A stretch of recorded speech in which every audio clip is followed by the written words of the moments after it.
I'm going to blow your mind with something that just occurred to me today and blew my mind for a second time in my life on the same subject.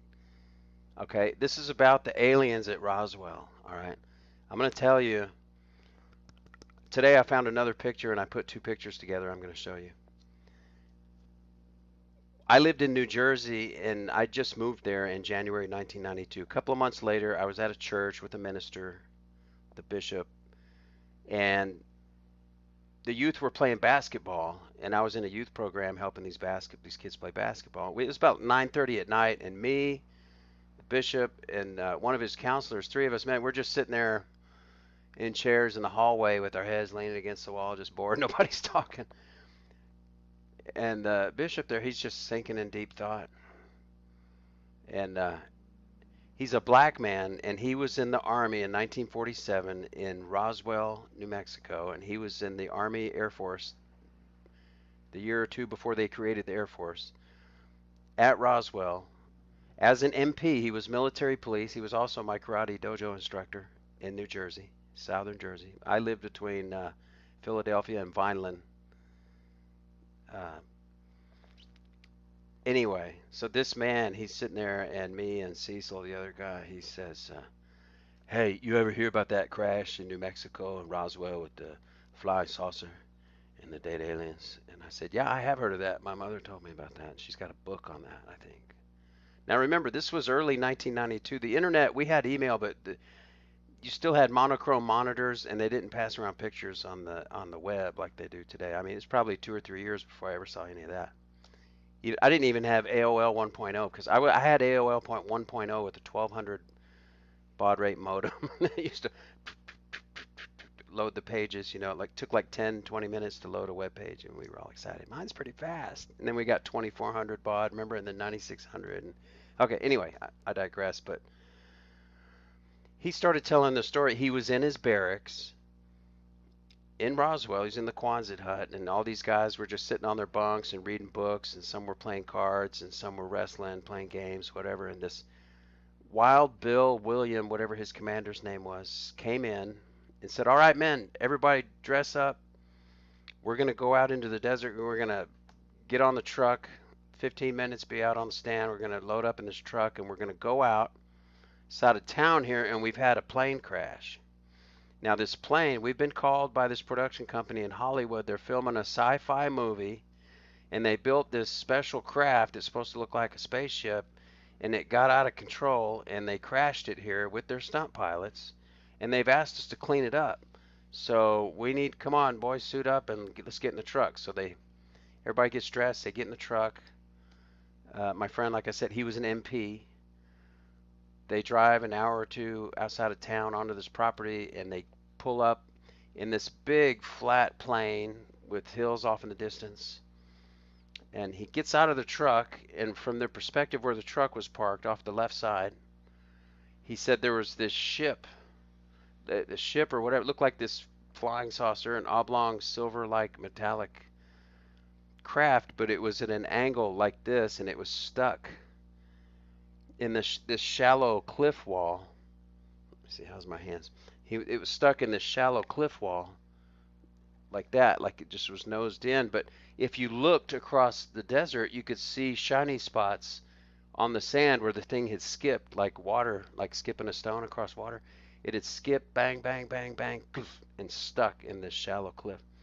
And there was debris everywhere. Parts of it were broken off, and it was crashed up, and there was a ladder leaning against it and a door open, and there were pieces of debris. He said for like 2 miles they had to walk, and it was all over the place. Just the shiny paper you've heard about that they crinkle and it would pop back, and they had these metallic sticks.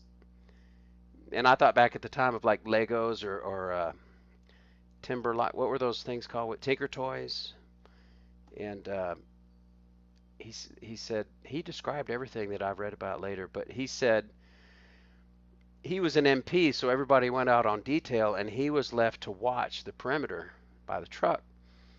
So he looked over, and he saw these two bodies laying on a blanket beside the craft. So he walked over, and he walked right up to the foot of them, and he said he just studied them, and he said they had 3 fingers, and they had on these silver, bluish silver suits with kind of a V-neck design, but it was all the way crossed over, long sleeve. He said they had really small faces that were all sucked in, but he thought if they were human, he didn't know what he was looking at. He'd never heard of aliens or believed it or even had any, nothing.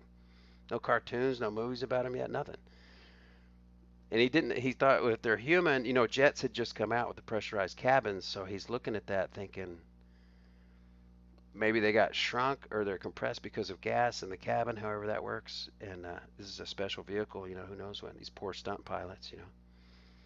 But he kept looking at it, and it's obviously bothering him now. This is February in 1992, and he's deep in thought about it and just busts out, starts telling me and Cecil about it. And um, he said they had really dark cheeks. He says I couldn't tell if it just looked wrinkled and kind of tore up. He said I couldn't tell if it was burnt or what, but it was just sucked in and just everything was dark right here on the side of his face, on one of them. So he said that's like the last thing he said. He was just talking. He stood there looking at him until a superior came over to him. This guy named Wild Bill or William something came over and said, "Get back over on the perimeter, face the horizon, parade rest, look for approaching vehicles." So he had to leave, but he got a good 10 minutes just staring at these bodies. He said the rumor was also that they had found one of them alive, and a vehicle had already left with the live alien that they took away. That's the one I believe that ended up at Wright-Patterson. Went through maybe Dallas or straight up through Kansas. I'm not sure how they did it, but he said they cleaned up that debris. He went back to work, but he saw the cheeks were black and dark. Now I'm going to show you a picture.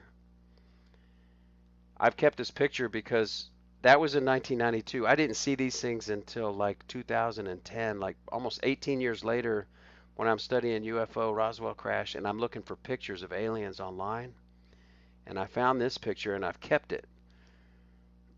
This one on the lower left. The one with the burnt cheeks that are dark, just like my friend Timothy said. The MP. You guys, if you know the 509th Army Air Force Division in Roswell in 1947, you can look up an MP, a black man whose first name was Timothy. That's who told me this. So I've always believed in it. And today, I did a video earlier today, if you saw it, I did a video on the bodies that were found in the Nazca Plains in Peru, and they've revealed some other bodies that they found, not the one that was just in the squatty pose they x-rayed, but there's some other bodies. It looks like a family lying down straight. But look at the face on this thing. It's the same as the burnt one that my friend Tim saw. The burnt cheek. Look at that. The mouth and the chin are the same dimensions and angle. The brow line over the nose is exactly the same, and the shape and proportion of the eyes. These are of the same being, of the same phyla, same species. Even though this one is supposed to be from the year 411 AD, and this one from 1947's crash. So that one, what does that put them like 1,500, more than 1,500 years apart? But they're the same creature from the same place.